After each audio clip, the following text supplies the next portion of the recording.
Épisode 4. La limitation des durées de conservation. Pour notre épisode 4 sur les principes fondamentaux du RGPD, nous aborderons la question qui revient le plus souvent en formation.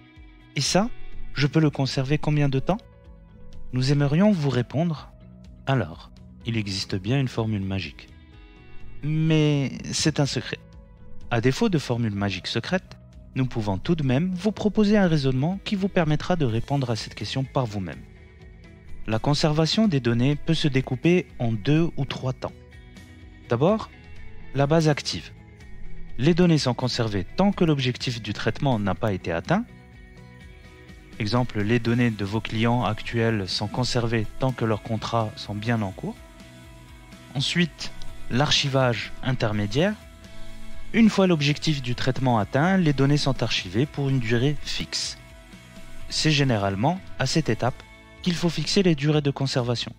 L'archivage intermédiaire permet de conserver plus longtemps des données pour répondre à des obligations légales, à des délais de prescription, aux recommandations de la CNIL. Exemple, votre client vient de rompre son contrat avec vous ou il a pris naturellement fin. Pas question de supprimer toutes ces données d'un coup. Si l'on s'appuie sur les délais de prescription habituels, les données collectées dans le cadre du suivi de la relation commerciale sont conservées 5 ans à compter de la rupture. Les données comptables devront quant à elles être conservées 10 ans pour répondre aux obligations légales.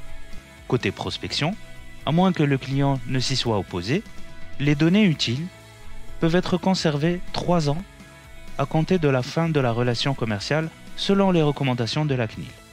Après ce délai, les données peuvent être supprimées ou anonymisées.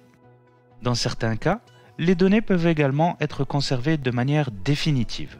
Il s'agit d'un troisième temps de conservation possible, qui est l'archivage définitif.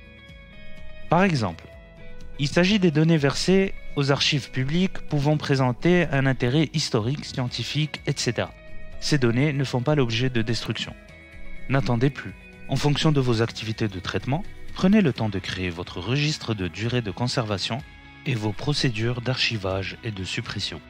Et s'il vous reste des questions, n'hésitez pas, nous sommes là pour y répondre.